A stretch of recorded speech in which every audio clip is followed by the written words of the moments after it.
Vi har fået 2 nye assistenter til 11 og 48 timers reglerne. I en tidligere video der gennemgik vi, hvordan vores assistenter de hjælper med at holde overblik i forbindelse med timegodkendelse. Og hvis du ikke har set den video, så kan du finde den nede i beskrivelsen. Nu der har vi så tilføjet 2 assistenter mere til puljen, som sagt for 11 og 48 timers reglerne. Og på den måde så kan man forsikre sig om, at EU's arbejdstidsbestemmelser de bliver fuldt korrekt. Og lad os bare hoppe direkte i platformen for at se, hvordan det ser ud. Jeg er allerede gået ind i vores timegodkendelsesmodul, så lad os hoppe direkte til assistenterne. Det gør jeg ved at trykke her i toppen. Og så kan vi se, at vi har 2 nye assistenter nede i bunden for 11 timers reglen og 48 timers reglen. Og lad os bare vælge dem begge til at starte med, for at se, om vi har nogle medarbejdere, som der afviger i forhold til de 2 regler her.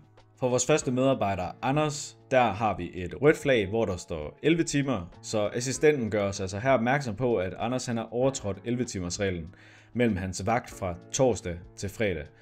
Og hvis vi prøver at klikke ind på flaget, så får vi et mere detaljeret overblik, hvor vi kan se, okay, hans tidsregistrering for dag 1, den sluttede 20:30, og hans starttidspunkt for dag 2 startede klokken 6, så han har ikke fået et hvil på 11 timer, og dermed så er 11 timers reglen overtrådt.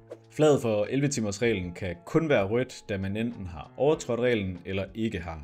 Derimod for 48 timers reglen, der har vi både et gult og et rødt flag, hvor det er, at man selv kan gå ind og justere grænseværdierne for, hvornår assistenten skal gøre opmærksom på, at vi er ved at overtræde reglen. Og med det sagt, så lad os hoppe videre til vores næste medarbejder. Det er Bent her. Der har vi et gult flag, og lad os prøve at klikke ind på flaget for 48 timers reglen, for at få et større overblik. Og ude i højre side, der kan vi så se, hvor mange timer i gennemsnit per uge den her medarbejder har arbejdet de sidste 4 måneder. I det her tilfælde, der er det 45 timer i gennemsnit per uge. Så vi er ved at nærme os 48 timers reglen, og det er selvfølgelig også derfor, at assistenten den gør os opmærksom på det. Og det er jo praktisk, at man kan blive oplyst om, når man er ved at overtræde 48 timers reglen, så man kan planlægge efter og overholde den. Det var vores 2 nye assistenter til 11 og 48 timers reglerne. Vi ses i næste video.